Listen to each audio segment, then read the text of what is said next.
உங்களை கைது செய்துவிட்டு நான் ஆட்சியில் இருக்க விரும்பவில்லை.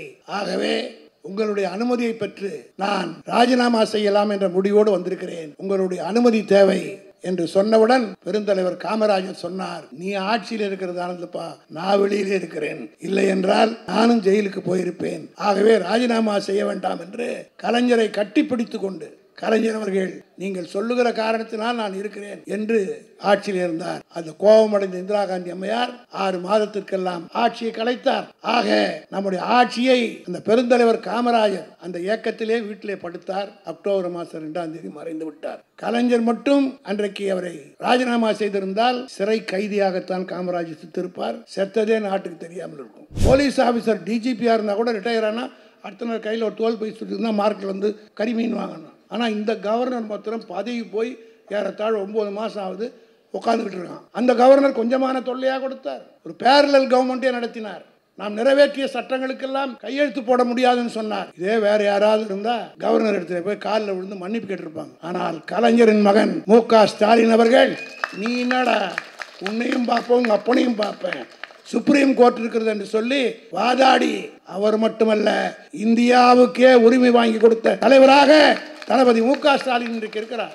மும்மொழி திட்டம் மிரட்டிட்டு இருந்தானுங்க. ஹிந்தி படிக்கலன்னா பணம் கிடைக்காதுன்னா அதை விட ஒரு மாமி அங்கே மேலே உட்காந்துட்டு சொல்லிச்சு, தமிழ் படிச்சா பிச்சை கூட எடுக்க முடியாதுன்னு நிர்மலா சீதாராமன். அந்த அம்மாவே தமிழ் இங்கே படிச்சுட்டு போனதுனால தான் டெல்லியிலேயே அதுக்கு மார்க்கெட்டு, வேற கிடையாது. அது ஒன்றும் பெரிய பொலிட்டிக்கல் ஸ்ட்ராட்டஜி உள்ள ஆளு கிடையாது, பெரிய எக்கானமிஸ்டும் கிடையாது. ஆங்கிலத்தில் சரளமாக பேசும். தமிழ்நாட்டிலே இருமொழி கொள்கை இருந்த நேரத்தில் தமிழ்நாட்டிலே படித்து விட்டு போனது தான் நிர்மலா சீதாராமன். ஒன்று மட்டும் சொல்கிறேன், திமுக ஒரு மோசமான கட்சி. யாராவது திட்டி பேசி இதுக்கு ஏதாவது துரோகம் பண்ணோன்னு நினச்சா இது ஒரு மாதிரியான கட்சி, அவ்வளோதான் நான் சொல்லுவேன்.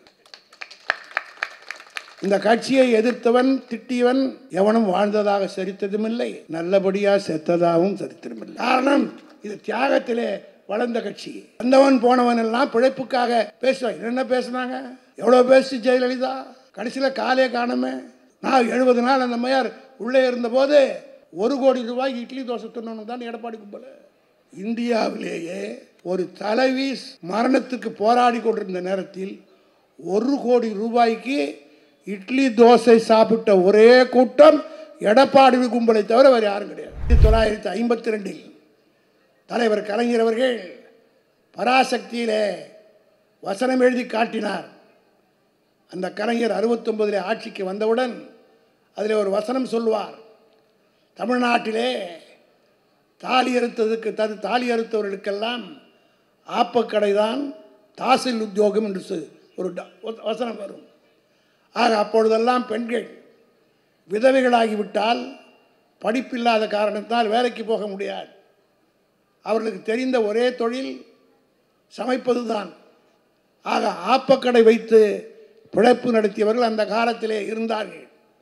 அதை மனதிலே வைத்து ஆட்சி பொறுப்பை ஏற்றவுடன் அரசிலே பணியாற்றக்கூடிய அரசு ஊழியர்கள் மறைந்து விட்டால் 10,000 ரூபாய் என்ற ஒரு உன்னதமான திட்டத்தை முதலில் இந்தியாவிலேயே 1970 அறிவித்த தலைவர் கலைஞர் அவர்கள். அன்றைக்கு 10,000 தான், இன்னைக்கு 5 லட்சம். அன்றைக்கு 10,000 என்று அறிவிக்கப்பட்ட அந்த திட்டம் இன்றைக்கு ஒரு அரசு ஊழியர் மறைந்து விட்டால் 5 லட்சம் வாங்குகிறார்களே அந்த அரசு ஊழியர்கள், அவருடைய குடும்பத்தினர் நிர்கதியாக அந்த பெண்கள் வீதியில் நிற்கக்கூடாது என்பதற்காக அன்றைக்கே திட்டத்தை வகுத்தார். இதுபோல் பல திட்டங்களை அவர் வகுத்து கொடுத்தார். அதில் ஒன்றை நான் நேரடியாகவே அப்படி அனுபவித்தவர்கள் எந்த அளவுக்கு பெண்கள் விசுவாசமாக நன்றியோடு கலைஞருக்கு இருந்தார்கள் என்பதை ஒரு நிகழ்ச்சியை நான் நேரிலே கண்டேன். 1976ஆம் ஆண்டு உங்களுக்கெல்லாம் தெரியும், எமர்ஜென்சி நேரம். 7 ஆண்டு காலமாக முதலமைச்சராக இருந்த கலைஞர் ஆட்சியை கலைத்தார்கள். ஆனால் ஏதேதோ காரணங்களை மற்றவர் சொன்னார்கள், ஊழல் என்று நம் மீது தவறான பிரச்சாரத்தை செய்தார்கள். ஆனால் உண்மையிலே அன்றைக்கு ஆட்சியை எதற்காக கலைத்தார்கள்? இந்தியா பூராவிலும் இருக்கிற இன்றைக்கு காங்கிரஸ் நம்மோடு கூட்டணியில் இருக்கிறது. ஆனால் வரலாறைத்தான் நான் சொல்கிறேன் தவிர வேறொன்றும் இல்லை. அந்த எமர்ஜென்சி நேரத்தில் இந்தியா பூராவிலும் மூத்த தலைவர்கள் அத்தனை பேரும் கைது செய்யப்பட்டார்கள். இந்திராவை மடி மீது வைத்து வளர்த்த முராஜி தேசாயே சிறையில் அடைக்கப்பட்டார். ஜெயபிரகாஷ் நாராயண் சிறையில் அடைக்கப்பட்டார். இந்தியா பூராவிலும் இருக்கிற மூத்த தலைவர்கள் வாஜ்பாயிலிருந்து அத்தனை பேரும் அடைக்கப்பட்டார்கள். அந்த நேரத்தில் தமிழ்நாட்டினுடைய முதலமைச்சராக கலைஞர் இருந்தார். இந்திரா காந்தி அம்மையார் அன்றைக்கு காமராஜரையும் கைது செய்ய வேண்டும் என்று உத்தரவு போட்ட நேரத்தில் தலைவர் முடியவே முடியாது, எமர்ஜென்சியை எதிர்க்கக்கூடிய தலைவருக்கு இன்னொரு ஆஃபரையும் வைத்தார் அம்மையார் அவர்கள். எமர்ஜென்சியை நீங்கள் எதிர்க்காவிட்டால் இன்னும் ஓராண்டு காலத்திற்கு உங்கள் பதவியை நீடித்து தருகிறோம், காமராஜரை மட்டும் நீங்கள் கைது செய்ய வேண்டும் என்று சொன்னபோது இந்த கடிதம் வந்த அடுத்த நாள் பல பேருக்கு இந்த விவகாரம் அந்த காலத்திலே செய்திகள் வந்தது. ஆனால் இப்போ அது வரலாறு யாரும் எழுதுறதில்லை, காங்கிரஸ்காரங்களும் பேசுறதில்லை, பத்திரிகைக்காரங்களும் எழுதுறதில்லை, ஊடகங்களும் சொல்கிறதில்லை. ஒரு நாள் காலையிலே நம்முடைய தலைவர் கலைஞர் அவர்கள், முதலமைச்சராக இருந்த கலைஞர், முதலமைச்சருடைய காரிலே போகாமல் தனியாக ஒரு நண்பருடைய காரிலே கோபாலபுரத்து வீட்டினுடைய பின்பக்கமாக ஏறிக்கொண்டு திருமலை பிள்ளை தெருவில் இருக்கிற பெருந்தலைவர் காமராஜருடைய வீட்டுக்கு பக்கத்தில் நம்பர் மாசுக்கு தெரியும் சௌரிராஜன் என்ற ஒரு டாக்டர் இருந்தார். அவர்தான் காமராஜருக்கு டாக்டர். 3 முறை மாநகராட்சி மன்ற உறுப்பினராக இருந்தார். தியாகராய நகர் தொகுதி சட்டமன்ற உறுப்பினராக இருந்தார். அவர்தான் காமராஜருடைய மருத்துவர். அவருடைய வீட்டுக்கு தலைவர் அவர்கள் சென்று, தலைவர் வந்திருக்கிறார் என்றவுடன் காமராஜரும் நடந்தே சென்று அந்த வீட்டுக்குள்ளே போய் கலைஞரை சந்திக்கிறார். சந்தித்த போது கலைஞர் சொல்கிறார், உங்களை கைது செய்ய வேண்டும் என்று எனக்கு உத்தரவு போடுகிறார்கள். எனவே உங்களை கைது செய்துவிட்டு நான் ஆட்சியில் இருக்க விரும்பவில்லை. ஆகவே உங்களுடைய அனுமதியை பெற்று நான் ராஜினாமா செய்யலாம் என்ற முடிவோடு வந்திருக்கிறேன். உங்களுடைய அனுமதி தேவை என்று சொன்னவுடன் பெருந்தலைவர் காமராஜர் சொன்னார், நீ ஆட்சியில் இருக்கிறது ஆனந்தப்பா, நான் வெளியிலே இருக்கிறேன், இல்லை என்றால் நானும் ஜெயிலுக்கு போயிருப்பேன். ஆகவே ராஜினாமா செய்ய வேண்டாம் என்று கலைஞரை கட்டிப்பிடித்து கொண்டு, காமராஜரை பார்த்தவர்களுக்கு தெரியும் 6 அடி உயரம், ஆஜானபாகமான உயர். ஆனால் கலைஞர் அவர்கள் குள்ளமானவர். கலைஞரை அப்படியே கட்டிப்பிடித்து கொண்டு அவருடைய தலை காமராஜருடைய இதயத்துக்கு நேகாரக்கும் அந்த புகைப்படம் ஒரு அற்புதமான புகைப்படம் இன்றைக்கும் திருமலைப்பிள்ளை தெருவிலே அவருடைய நினைவு மண்டபத்தில் இருக்கிறது. அந்த காட்சி வரலாற்றிலே இடம்பெறக்கூடிய ஒரு காட்சி. அப்பொழுது கலைஞர் அவர்கள், நீங்கள் சொல்லுகிற காரணத்தினால் நான் இருக்கிறேன் என்று ஆட்சியில் இருந்தார். அந்த கோபமடைந்த இந்திரா காந்தி அம்மையார் 6 மாதத்திற்கெல்லாம் ஆட்சியை கலைத்தார். ஆக நம்முடைய ஆட்சியை அந்த பெருந்தலைவர் காமராஜர் அந்த இயக்கத்திலே வீட்டிலே படுத்தார். அக்டோபர் மாதம் 2ஆம் தேதி மறைந்து விட்டார். கலைஞர் மட்டும் அன்றைக்கு அவரை ராஜினாமா செய்திருந்தால் சிறை கைதியாகத்தான் காமராஜர் செத்திருப்பார். செத்ததே நாட்டுக்கு தெரியாமல் இருக்கும் எமர்ஜென்சி நேரத்தில். ஆக அப்படிப்பட்ட நம்முடைய தலைவர் எமர்ஜென்சி நேரத்திலே ஜூன் மாதம் 3ஆம் தேதி அவருடைய பிறந்த நாள் உங்களுக்கெல்லாம் தெரியும்.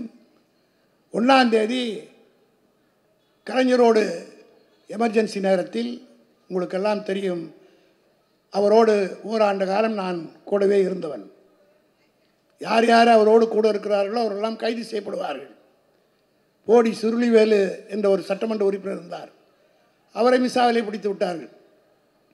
அதற்கடுத்து நம்முடைய இந்த தொகுதியினுடைய நாடாளுமன்ற உறுப்பினர், என்னோடு கல்லூரியில் ஒன்றாக படித்த என்னுடைய 6 பேர் நண்பர் TR பாலு அவர்கள் சென்னை மாவட்டத்தினுடைய துணை செயலாளர்.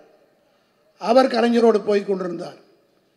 இதே மே மாதம்தான், இன்னும் பசுமையாக நினைவிருக்கிறது, மே மாதம் 5ஆம் தேதி கலைஞரோடு போய் கொண்டிருக்கிறார் என்ற காரணத்தால் அவரையும் கைது செய்வதற்கு மிசாவிலே காவல்துறையின் முடிவெடுத்து விட்டார் என்று தலைவருக்கு தகவல் வருகிறது. நான் மே மாதம் 2ஆம் தேதி வேலூர் ஜெயிலில் இருந்து விடுதலையாகி நேரடியாக கோபாலபுரத்திற்கு போய் தலைவரை சந்திக்கிறேன். அப்பொழுது தலைவர் சொன்னார், 2-3 நாளில் பாலு போயிடுவாங்க, அதுக்கு பதில் நீ தான் ஏன் வரணுன்னார். நான் அப்போ தான் ஜெயிலேருந்தே வந்திருக்கிறேன். பிப்ரவரி மாதம் 4ஆம் தேதி ஜெயிலுக்கு போனவன் மே மாதம் 2ஆம் தேதி தான் வர்றேன். வந்த உடனே பாலு ஜெயிலுக்கு போயிடுவான், நீ தான் ஏன் வரணுன்னார். உடனே அவருடைய காரில் அன்றைக்கு ஏறியவன் எமர்ஜென்சி முடிகிற வரை அவர் கூடவே நாடு முழுவதும் பயணித்தவனாக, அதுதான் என் வாழ்நாளில் நான் எம்பி சேர்மன் எவ்வளோ பதவியில் இருந்தேன், எல்லாவற்றிற்கும் மேலாக அந்த ஓராண்டு காலம் அவரோடு பயணித்ததை என் வாழ்நாளில் மிகப்பெரிய பெருமையாக நான் கருதுகிறேன். அந்த காலகட்டத்திலே தான் ஜூன் மாதம் 3ஆம் தேதி அவருடைய பிறந்த நாள் வருகிறது. 1ஆம் தேதி ஒரு கடிதம் எழுதுகிறார் முரசொலியிலே. இந்திரா காந்தியை கண்டித்தோ எமர்ஜென்சியை கண்டித்தோ அல்ல, அண்ணாவுக்கும் அவருக்கும் இருக்கிற தொடர்பை வைத்து முரசொலியிலே ஒரு கடிதம் எழுதுகிறார். அந்த கடிதம் சென்சார் அலுவலகத்துக்கு போகிறது. மாலை 5 மணி 6 மணிக்கெல்லாம் கடிதத்தை எழுதி முடித்து விட்டு, எப்பொழுதும் முரசொலியிலே கடிதம் எழுதி முடித்து விட்டு கலைஞர் அவர்களோடு நானும் தலைவரும் மெரினா கடற்கரையில் போய் அந்த லைட் ஹவுஸுக்கு பக்கத்தில் தான் உட்கார்ந்துருப்போம். 2 பேர் தான் இருப்போம். எனக்கு பயமாக இருக்கும். காரணம் என்னென்னா, ஒரு பெரிய தலைவர், இவருக்கு எதாவது ஆயிடுச்சுன்னா எல்லாம் நம்மளை வதிப்பான். அது மட்டுமல்ல, தமிழ்நாட்டுக்கே நான் பதில் சொல்ல வேண்டும் என்ற பயம் இருக்கும். அந்த காலகட்டத்திலே கூட நொச்சிக்குப்பத்திலே இருக்கிற மீனவ நண்பர்களும் மற்றவர்களும் சுற்றி கண்ணுக்கு தெரியாமல் நிற்பாங்க. போலீஸ்காரன் எங்களை பார்க்குற மாதிரி வந்து உளவுத்துறை நிற்பான். தலைவர் கவலையே படப்பட்டார். அப்படி அவனுக்கு அமைதியே உட்கார்ந்து கொண்டு அவர் 10 மணி வரையிலும் பேசிக்கிட்டு இருப்போம். 10 மணிக்கு கொண்டு போய் அப்பொழுது அண்ணாமலைபுரத்திலே கலைஞர் இருந்தால் அவருடைய வீட்டில் விட்டுட்டு போவோம். வீட்டுக்கு போன உடனே தலைவர்கிட்ட சொல்கிறாங்க, சென்சாரில் உடன்பிறப்பு என்ற வார்த்தையும் கடைசியில் மூக்கான் போடுவார்ல, அந்த 2 வார்த்தையை விட்டுட்டு மொத்தத்தையும் அடிச்சிட்டாங்க.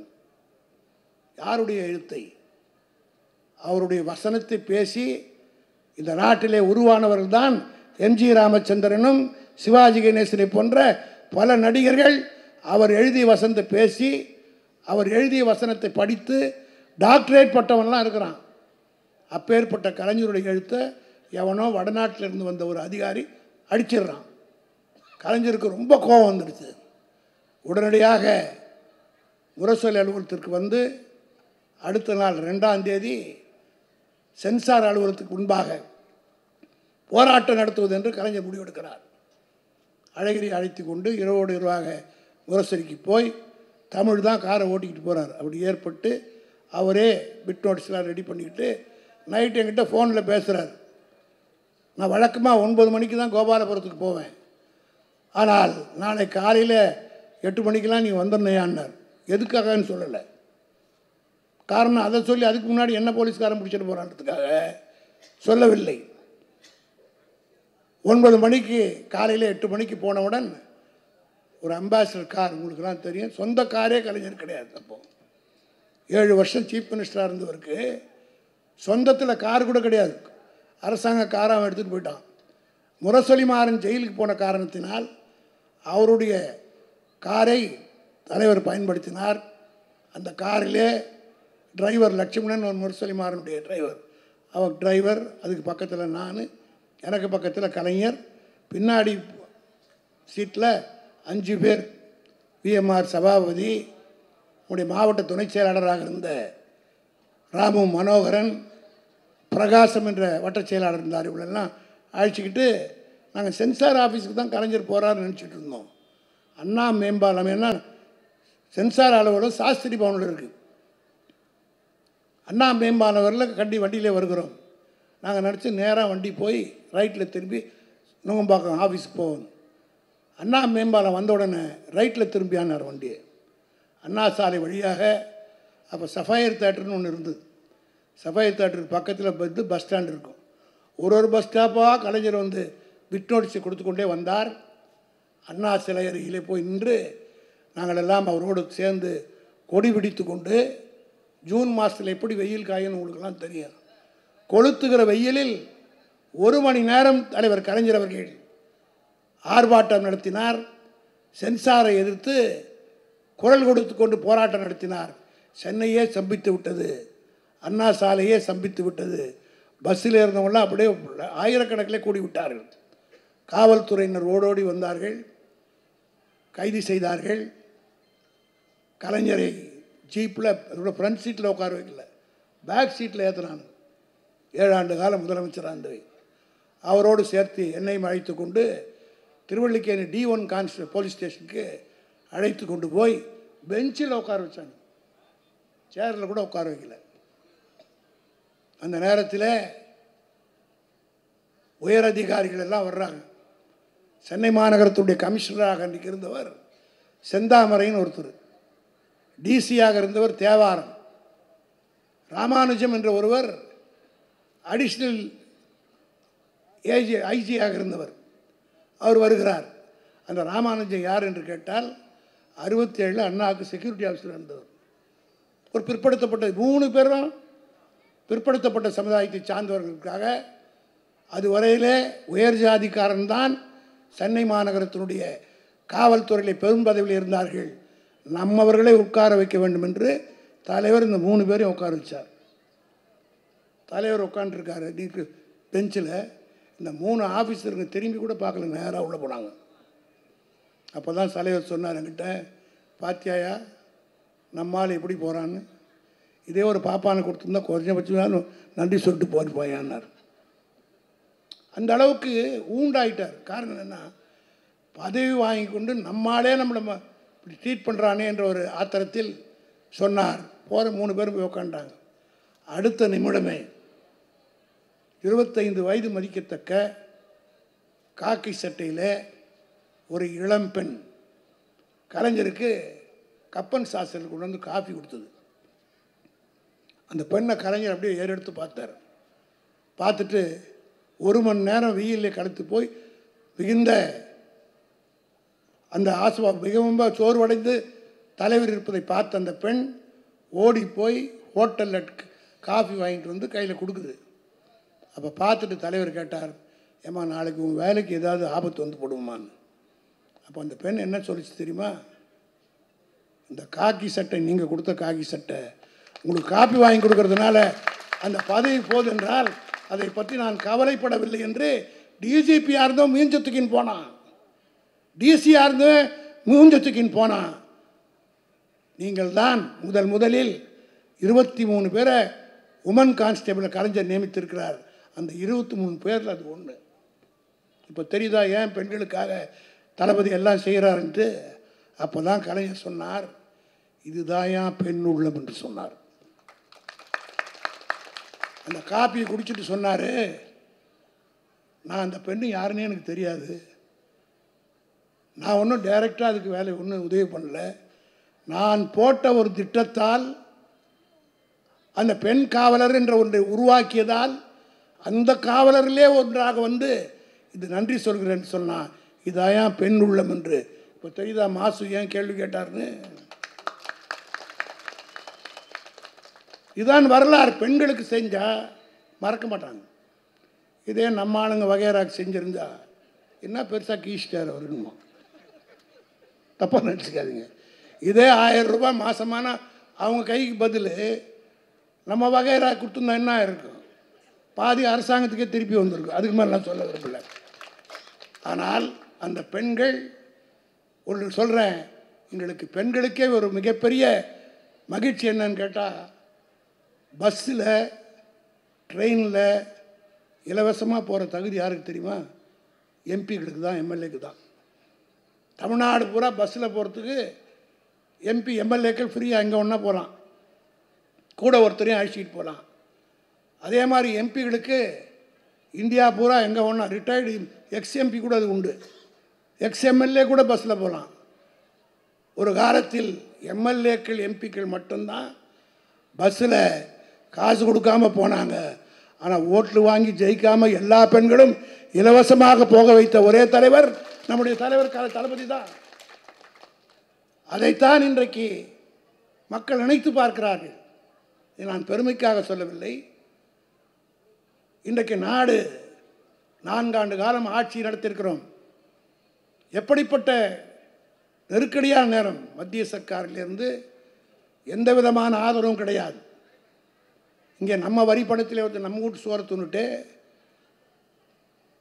சைதாப்பேட்டை தொகுதியில் இவருடைய தொகுதியில் இருக்கிற ராஜ்பவனில் ஒருத்தன் உட்காண்டிருக்கான். பதவி போய் 8 மாதம் ஆகுது. மானம் ஈனம் சூடு சொரணம் இல்லாமல் உட்காந்துட்டு இருக்கார். ஜட்ஜு கூட 62 வயசு ஆகி அடுத்த நாள் ரிட்டையர் ஆனால் சீட்டில் போய் உட்கார முடியாது. போலீஸ் ஆஃபீஸர் டிஜிபியாக இருந்தால் கூட ரிட்டையர் ஆனால் அடுத்த நாள் கையில் ஒரு தோல் பை சுட்டு தான் மார்க்கில் வந்து கரிமீன் வாங்கணும். ஆனால் இந்த கவர்னர் மாத்திரம் பதவி போய் ஏறத்தாழ 9 மாதம் ஆகுது உட்காந்துக்கிட்டு இருக்கான். அந்த கவர்னர் கொஞ்சமான தொல்லையாக கொடுத்தார். ஒரு பேரலல் கவர்மெண்ட்டே நடத்தினார். நாம் நிறைவேற்றிய சட்டங்களுக்கெல்லாம் கையெழுத்து போட முடியாதுன்னு சொன்னார்.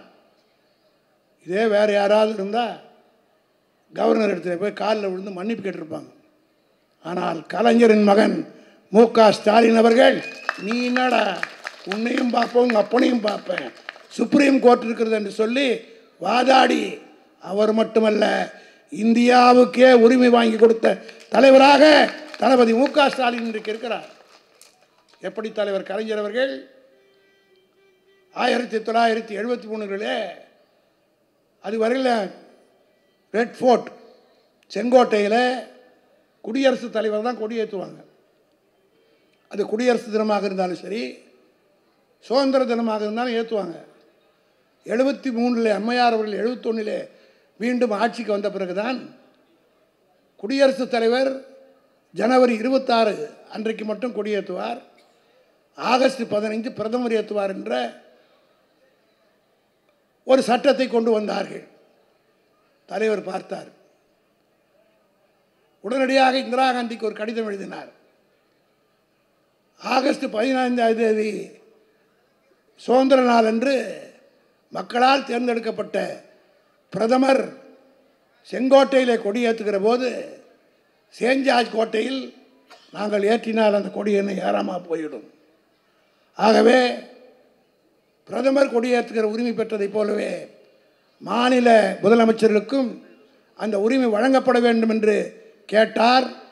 இந்திரா காந்தி லாஜிக்கலாக இந்த கொஸ்டின் கரெக்டு, ஆகவே மரியாதையை நாமளே கொடுத்துருவோன்னு சொல்லிட்டு கலைஞருக்கு முதலில் மாநில முதலமைச்சர்கள் ஏற்றலாம் என்று அவர் பெற்றுக் கொடுத்தது தான் இந்தியா பூராவிலும் எல்லா சீஃப் மினிஸ்டர் ஏற்றுறாங்க. எம்ஜிஆரே முதல்ல கொடி ஏற்றுற போதுக்குள்ள கோட்டையில் இந்த உரிமையை பெற்றுக் கொடுத்த கலைஞருக்கு நன்றி சொல்கிறேன்னு தான் சொன்னார். அப்படி செய்த நம்முடைய ஒப்பற்ற தலைவர் கலைஞருடைய மகன் தளபதி மு.க. ஸ்டாலின் அவர்களுடைய ஆட்சியில் இந்தியாவில் இருக்கிற எல்லா முதலமைச்சர்களுக்கும் நீ கவர்னர் கையெழுத்து போட்டாலும் ஏன் ஜனாதிபதியே போடலைனாலும் நம்ம சட்டம் நிறைவேற்றலாம் என்ற உரிமையை அம்பேத்கர் எழுதிய சட்டத்தை ஆர்டிகல் 142 என்ற ஒரு பிரிவு சுதந்திர இந்தியாவில் 75 ஆண்டு காலத்தில் இதுவரையில் ஆர்டிகல் 142 வாஸ் நாட் இன்வோக்ட். இதுவரையிலே அது பயன்படுத்த விடவில்லை. முதல் முறையாக அம்பேத்கர் எந்த நோக்கத்துக்காக அந்த ஆர்டிகல் 142 எழுதினாரோ அதன் மூலமாக இந்தியாவுக்கே உரிமை பெற்ற கூட்டத்த தலைவர் தான் தளபதி மு.க. ஸ்டாலின் அவர்கள். நேற்றை முன்தின ஒரு உணர்வு அற்புதமான தீர்ப்பை சுப்ரீம் கோர்ட் சொல்லியிருக்கு. மும்மொழி திட்டம் மிரட்டிட்டு இருந்தானுங்க. ஹிந்தி படிக்கலைன்னா பணம் கிடைக்காதுன்னா அதை விட ஒரு மாமி அங்கே மேலே உட்காந்துட்டு சொல்லிச்சு தமிழ் படித்தா பிச்சை கூட எடுக்க முடியாதுன்ட்டு நிர்மலா சீதாராமன்.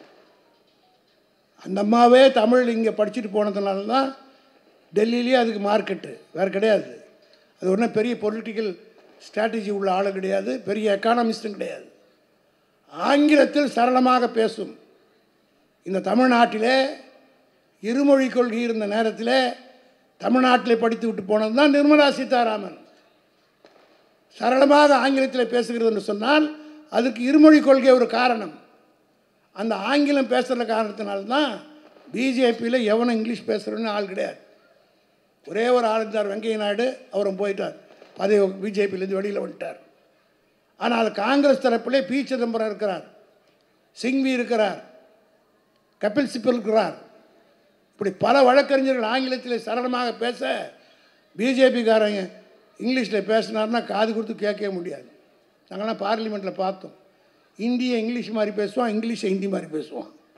அது அவர்களுக்குடைய கலை. ஆங்கிலத்தில் சரளமாக பேசுகிற ஒரு தகுதி இருந்தது என்ற காரணத்தினால்தான் நம்ம ஃபைனான்ஸ் மினிஸ்டர் அருண்ஜேட்லி பிறவிக்கு பிறகு ஆங்கிலத்தில் பேசக்கூடியவர்கள் அங்கே இல்லை. அதை வைத்துக்கொண்டு என்ன ஆணவமாக பேசினார் நம்மையார். தமிழ் படித்தா பிச்சை கூட எடுக்க முடியாதான். இன்றைக்கி சுப்ரீம் கோர்ட் சொல்லிச்சு, இந்தியை படிக்க வைக்கிறதுக்கு உனக்கு அனுமதியே கொடுக்க முடியாது, உனக்கு உரிமையே கிடையாது. இனிமேல் அந்தந்த மாநிலத்தில் அவர் விரும்புகிற மொழி தான் படிக்கணும், இந்தியை படி நீ கம்பல் பண்ணாதே என்று இந்தியாவிற்கே ஒரு புதிய தீர்ப்பை தமிழ்நாட்டின் சார்பாக, தமிழகத்தின் சார்பாக இனிமேல் எவங்கிட்டையும் போய் நம்ம இருமொழி கொள்கை மும்மொழி கொள்கைலாம் பேசிக்க வேண்டிய அவசியமே இல்லை. அண்ணா காலத்திலே கூட இது நடக்கலை, கலைஞர் காலத்தில் கூட இது நடக்கலை. ஆனால் தளபதி மு.க. ஸ்டாலினுடைய ஆட்சியில் அண்ணா ஆரம்பித்து விட்ட இந்த இருமொழி கொள்கை இனி தொடர்ந்து தமிழ்நாட்டிலே நீடிக்கும் என்கிற உரிமையை பெற்றுக் கொடுத்த தலைவர் தான் நம்முடைய தலைவர் தளபதி மு.க. ஸ்டாலின் அவர்கள். இவ்வளவு சிறப்புகள் பெற்றிருக்கிற நம்ம தலைவரை பார்த்து வந்தவன் போனவெல்லாம் பேசுகிறான், நேற்று கட்சி துறக்குகள்லாம் பேசுகிறான். ஒன்று மட்டும் சொல்கிறேன், திமுக ஒரு மோசமான கட்சி. இது யாராவது திட்டிக்கிட்டி பேசி இதுக்கு ஏதாவது துரோகம் பண்ணோன்னு நினச்சா இது ஒரு மாதிரியான கட்சி, அவ்வளோதான் நான் சொல்லுவேன். இந்த கட்சியை எதிர்த்தவன் திட்டியவன் எவனும் வாழ்ந்ததாக சரித்திரமில்லை, நல்லபடியாக செத்ததாகவும் சரித்திரமில்லை. காரணம், இது தியாகத்திலே வளர்ந்த கட்சி. வந்தவன் போனவன் எல்லாம் பிழைப்புக்காக பேசுவான். என்ன பேசுனாங்க, எவ்வளோ பேசி ஜெயலலிதா, கடைசியில் காலே காணமே. நான் 70 நாள் அந்த மையார் உள்ளே இருந்தபோது 1 கோடி ரூபாய்க்கு இட்லி தோசை தின்னணும் தான் எடப்பாடி கும்பல். இந்தியாவிலேயே ஒரு தலைவி மரணத்துக்கு போராடி கொண்டிருந்த நேரத்தில் 1 கோடி ரூபாய்க்கு இட்லி தோசை சாப்பிட்ட ஒரே கூட்டம் எடப்பாடி கும்பலை தவிர வேறு யாரும் கிடையாது. ஒரு சாதாரண தெருவில் ஒருத்தர் செத்து விட்டா கூட அன்றைக்கி நம்ம வீட்டில் சாப்பிட மாட்டோம், அவ்வளோ வருத்தம் இருக்கும். ஆனால் இந்த பயலுக்கு பிச்சைக்கார பையன் தியேட்டரில் டிக்கெட்டு விற்றுவேன், கள்ள டிக்கெட்டியை விற்றுவேன். அந்த அம்மாவால் தானே எல்லோரும் வந்தீங்க. குறைஞ்சபட்சம் 70 நாள் சாப்பிடாம செத்தாடா போவீங்க. 1 கோடிக்கு மேலே இட்லி சாப்பிட்டான்னு ஆறுமுகம் கமிஷன் எழுதி வச்சிருக்கு. நாங்கள் சொல்ல, இவங்க போட்ட கமிஷன்லேயே ரிப்போர்ட் வந்திருக்கு. அப்படிப்பட்ட எடப்பாடி இன்றைக்கு நம்மை பார்த்து சவால் விடுகிறார். ஒன்றை மட்டும் சொல்கிறேன், திராவிட முன்னேற்ற கழகத்தை எவனாலும் தொட்டு கூட பார்க்க முடியாது. காரணம், இந்த கட்சியில் இருக்கிற கடைசி தொண்டை கூட சோர்வாக இருப்பான். ஆனால் கலைஞர் அடிக்கடி சொல்வார், என் தம்பி தூங்கினால் கும்பகர்ணன், திமுக தொண்டன் தூங்கினா கும்பகர்ணன் மாதிரி இருப்பான், எந்திரித்து நின்றால் இந்திரஜித். இது கலைஞர் சொன்னது. தளபதிக்கு ஒரு ஆபத்து, இந்த ஆட்சிக்கு ஒரு ஆபத்து, கட்சிக்கு ஒரு ஆபத்துன்னா ராஜன் கூப்பிட்றாரா, மாசு கூப்பிட்றாரா, கணபதி கூப்பிட்றாரான்னு பார்க்க மாட்டான். தானாக வந்து ரோட்டில் நிற்கக்கூடிய தொண்டனை பெற்ற கட்சி தான் திராவிட முன்னேற்ற கழகம். அதனால தாண்டா 75 வருஷமாக இந்த கட்சி எவனாலும் தொட்டு பார்க்க முடியல. இன்னும் கூட நான் பெருமையாக சொல்வேன், 75 ஆண்டு காலமாக ஒரே சின்னத்தில் போட்டியிடுகிற ஒரே கட்சி இந்தியாவில் திமுகவை தவிர வேறு யாரும் கிடையாது. 57 உதயசூரனுக்கு ஓட்டு கேட்டவங்க இன்னி வரல உதயசூரன் தான்டா கேட்குறோம். மற்றவனுக்கெல்லாம் அந்த பெருமை இருக்குதா? பாஜக என்ன கேட்டுச்சு, ஜனசங்கத்தில் விளக்கில் கேட்டான் முதல்ல, அப்புறம் இன்னைக்கு தாமரை, காங்கிரஸ் காலை மாட்டில் ஆரம்பிச்சது, அப்புறம் ராட்டைக்கு வந்துச்சு, இப்போ கையில் நிற்கிது. நான் வரலாறு தான் சொல்கிறேன், யாரும் இழிவுபடுத்தலை. அதே போல் மார்க்சிஸ்ட் கம்யூனிஸ்ட் கட்சி கூட இந்திய கம்யூனிஸ்ட் மார்க்சிஸ்ட் கம்யூனிஸ்ட் கட்சி என்று 1964 வரல ஒரு சின்னத்தில் நின்னாங்க. அதுக்கு பிறகு அவங்க சின்னமாக மாறிச்சு. அதிமுக எம்ஜிஆர் செத்த உடனே ரெட்டை இலை போய் ரெட்டை புறா, அப்புறம் சேவல் திருப்பி ஒன்றா சேர்ந்துச்சு. ஜெயலலிதா செத்த உடனே தெரு லைட்டு, குக்கரு. இன்னும் இப்போ இவனுக்கு எது என்ன ஆகுமோ தெரியாது, எலெக்ஷன் கமிஷனில் இருக்குது. ஆக எல்லா கட்சியும் நீங்கள் எடுத்துக்கிட்டீங்களா, இந்தியா பூராவிலும் ஒரே ஒரு political party from 1957 till date rising சன்னில் நிற்கிற ஒரே கட்சி திமுக தான். இந்த கட்சியில் இருக்கிற இன்றைக்கி தொண்டை உதயசூரன் கேட்குறான்னா அவங்க பாட்டம் உதயசூரன் கேட்டிருப்பான், அவங்க அப்பன் கேட்டிருப்பான். இதை கூட இங்கே ஆலப்பாக்கம் சண்முகத்துடைய மகன் இருக்கிறார், அவங்க அப்பா கேட்டிருப்பார், அவங்க தாத்தா கேட்டிருப்பார். இதுபோல் ஒவ்வொருத்தருக்கும் ஒரு பெருமை இந்த கட்சியில் இருக்குது. இந்த கட்சியை போய் எவனோ சவால் விட்டு பார்க்குறான் என்று சொன்னால் ஒன்றை மட்டும் சொல்கிறேன். இன்றைக்கு தமிழ்நாட்டு மக்கள் மிகுந்த விழிப்புணர்ச்சியோடு இருக்கிறார்கள். நேற்றைக்கு முன்தினம் ஒரு கருத்து கணிப்பு அக்னி ஏஜென்சி என்ற ஒரு நிறுவனம் வெளியிட்டிருக்கிறது. அந்த அக்னி நியூஸ் ஏஜென்சி தான் பாராளுமன்ற தேர்தல் நேரத்தில் எல்லா டிவிக்கும் மோடி காசு கொடுத்து வச்சிட்டு இருந்தார். எல்லா டிவியும் 400 இடம் வந்தோம், 400 இடம் வரோன்னு சொன்னாங்க. அந்த அக்னி டிவி மட்டும்தான் சொன்னான், அப்படியே பிஜேபி ஜெயித்தாலும் there will be parliament or a minority government என்று தான் சொன்னான். அவன் சொன்னதான் கரெக்டாச்சு. அயோத்தியிலே ராமர் கோயில் கட்டின இடத்துலேயே தோத்தாங்க. 400 இடம் ஜெயிப்பேன் என்று சொன்னவர்கள் மைனாரிட்டி. நம்ம பார்த்து ஜெயலலிதா நம்ம ஆட்சி இருக்கும்போது மைனாரிட்டின்னு சொல்லிட்டு, இன்றைக்கி மோடி அரசு மைனாரிட்டி அரசு, மெஜாரிட்டி கிடையாது. சந்திரபாபு நாயுடு நிதிஷ்குமாரும் நாளை காலையில் நம்ம வண்டியில் ஏறினா இவன் வண்டி பிரேக் டவுன் ஆகிடும். இதுதான் மோடியினுடைய நிலைமை. அந்த கருத்து கணிப்பு சொன்ன அதே ஏஜென்சி தான் நேற்றை முன்தினம் ஒரு கருத்து கணிப்பு சொல்லியிருக்கிறது. 53% R satisfied with MK Stalin's government. அதாவது 53% முக ஸ்டாலின் ஆட்சியின் மீது திருப்தியாக இருக்கிறார்கள், நம்பிக்கையோடு இருக்கிறார்கள். 18% are satisfied to some extent. 18% ஓரளவுக்கு இந்த அரசாங்கத்தால் மீது மகிழ்ச்சியோடும் திருப்தியோடும் இருக்கிறார்கள். ஆக 53 18 சேர்த்தா 71%. 71% முக ஸ்டாலினுக்கு ஆதரவாக இருக்கிறது. மீதி இருக்கக்கூடிய 29%. Even that 29% is not against MK Stalin. அங்கே தான் நீங்கள் கவனிக்கணும். Even this 29% is not against MK Stalin. இந்த 29% மக்கள் கூட முக ஸ்டாலின் மீது கோபத்தில் இல்லை. ஆங்காங்கே இருக்கக்கூடிய உள்ளூர் பிரச்சனைகள், உள்ளூர் தலைவர்கள் மீது இருக்கிற கோபதாபம் தானே தவிர வேறு அல்ல என்றது கருத்து கணிப்படுது. ஆக நம்ம பக்கம் 71 பேர் இருக்கிறாங்க. மீதி இருக்கிற 29 தான் நேற்று கட்சி தோக்கணுவேன், முந்தா நேற்று கட்சி தோக்கணுவேன், செத்துப்போன கட்சி எல்லாம் சேர்ந்து ஒன்றா சேர்ந்து வாங்கினா கூட இந்த 29 எவன் எவ்வளோ பங்கு போட்டுக்கிறான்றது அவங்களுக்குள்ள இருக்கிற போட்டி. இந்த 8 மாத காலம் வர இருக்கிற தேர்தல் வருகிற பிப்ரவரி மாதமே நோட்டிஃபிகேஷன் இப்போ கடைசி வாரத்தில் வந்துடும். இடையிலே இருப்பது ஜூன், ஜூலை, ஆகஸ்ட், செப்டம்பரில் ஒரு 15 நாள். அதுக்கு பிறகு மழை வந்துடும். செப்டம்பர், அக்டோபர், நவம்பர் மழை. அதற்கு பிறகு தேர்தலில் சீட்டு கேட்குற வேலை, மற்ற வேலை. ஆக ஒவ்வொரு கழகத்தோடையிலும் நான் கேட்டுக்கொள்ள விரும்புவது, எஞ்சி இருக்கிற இந்த 6 மாத காலத்தை நாம் ஆற்றுகிற பணி தளபதி முக ஸ்டாலினை 2வது முறையாக முதலமைச்சராக்குவதற்கு மட்டுமல்ல,